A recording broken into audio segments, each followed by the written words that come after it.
hidup dalam kasih.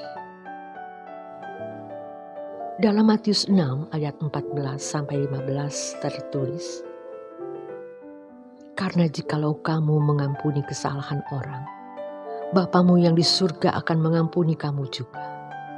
Tetapi jikalau kamu tidak mengampuni orang, Bapamu juga tidak akan mengampuni kesalahanmu." Kata kesalahan di dalam ayat ini, teks aslinya adalah paraptoma. Paraptoma berarti side slip, error, atau transgression, fault, sin, trespass. To fall beside or near something. A lapse or deviation from truth. And uprightness, a sin.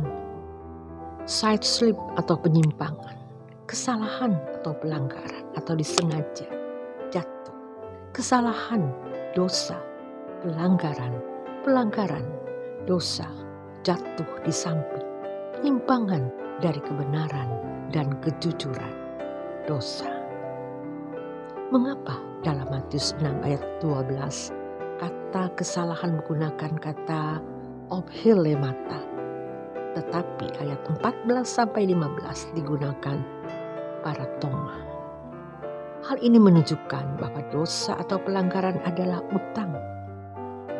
Sebagaimana Allah mengampuni kesalahan kita, maka kita juga mutlak harus mengampuni orang-orang yang bersalah kepada kita. Kalau seseorang tidak mengasihi sesamanya, Allah juga tidak mengampuni kesalahan orang tersebut. Artinya, membatalkan keselamatan yang Allah telah berikan. Tentu saja, orang seperti ini tidak dapat hidup di hadirat Allah. Dalam Markus 11 ayat 25-26 tertulis, "Dan jika kamu berdiri untuk berdoa, ampunilah dahulu sekiranya ada barang sesuatu dalam hatimu terhadap seseorang, supaya juga Bapamu yang di surga mengampuni kesalahan-kesalahanmu. Tetapi jika kamu tidak mengampuni, maka Bapamu yang di surga juga tidak akan mengampuni kesalahan-kesalahanmu." Sama halnya dengan Matius 6 ayat 14-15 juga menggunakan kata paraptoma. Pada intinya, kalau seseorang masih menyimpan kebencian terhadap sesamanya, maka Allah tidak akan berurusan dengan orang seperti itu. Ini berarti orang yang masih menyimpan dendam dan tidak mengasihi sesamanya tidak akan pernah menemukan hadirat Allah dalam hidup di dalamnya. Allah adalah kasih. Berangkat dari kenyataan bahwa Allah mengasihi manusia sebab manusia berharga di matanya, maka siapa yang mengasihi Allah harus mengasihi manusia yang dikasihi Allah. Kasih kepada Allah harus diwujudkan dalam bentuk kasih kepada sesama.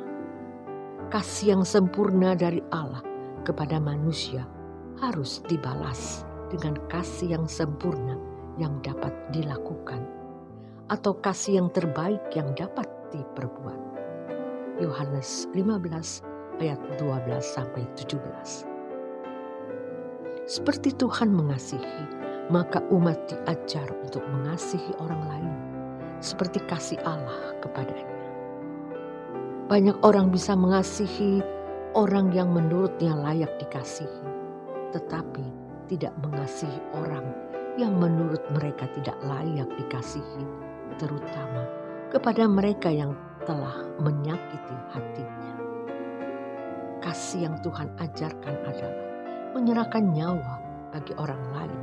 Artinya, orang percaya harus rela dirugikan demi orang lain sebagai objek pelayanan. Seperti Tuhan menyerahkan nyawa untuk orang percaya, maka orang percaya juga wajib berbuat demikian. 1 Yohanes 3 ayat yang ke-16. Dengan demikian, Mengasihi Allah berarti membalas kasih Allah. Mengasihi Allah berarti hidup dari kasih-Nya, yakni dikuasai oleh anugerah Allah. Mengasihi Allah ialah menerima dan memberi lagi, disayangi dan menyayangi. Allah memberikan yang tersayang, yaitu anak tunggalnya untuk orang percaya. Maka orang percaya patut menyerahkan hatinya untuk Dia dengan mengasihi sesama. Allah menghendaki orang percaya untuk mengasihi sesamanya. Kasih orang percaya terhadap sesama manusia harus didasarkan atas kasih Allah kepada dirinya. Tuhan Yesus menyatakan bahwa bukan manusia sendiri yang menentukan siapa yang menjadi sesamanya, tetapi Allah yang menentukan. Allah juga menentukan untuk siapa seseorang layak menjadi sesama manusia. Sesama manusia ialah orang yang sedang menderita kesukaran yang ditempatkan Allah pada jalan hidup orang percaya. Orang percaya harus menjadi sesama manusia bagi orang lain demi kehendak Allah. Di dalam keadaan tersebut, Allah menunjukkan siapa sesama manusia itu.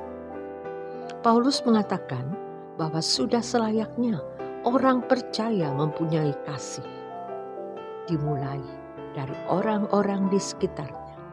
Galatia 6 ayat 10. Kemudian kasih terhadap sesama yang berada di luar lingkungan, orang yang paling jauh. Allah menuntut supaya orang percaya mengasihi sesama manusia demi kehendak Kristus, yaitu menyukakan hati Bapa.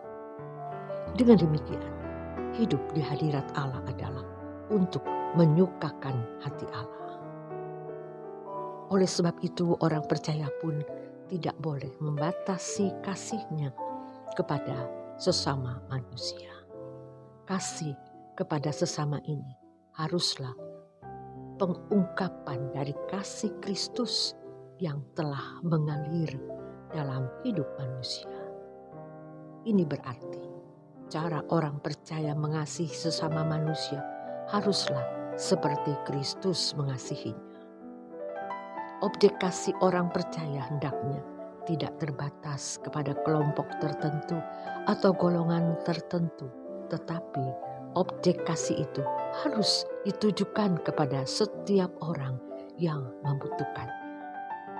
Orang yang membutuhkan pertolongan, itulah sesama bagi orang percaya. Kasih kepada sesama ini haruslah pengungkapan dari kasih Kristus yang telah mengalir dalam hidup manusia. Ini berarti cara orang percaya mengasihi sesama manusia haruslah seperti Kristus mengasihinya. Terima kasih untuk kebersamaan Anda di Renungan Malam. Selamat beristirahat. Tuhan Yesus memberkati.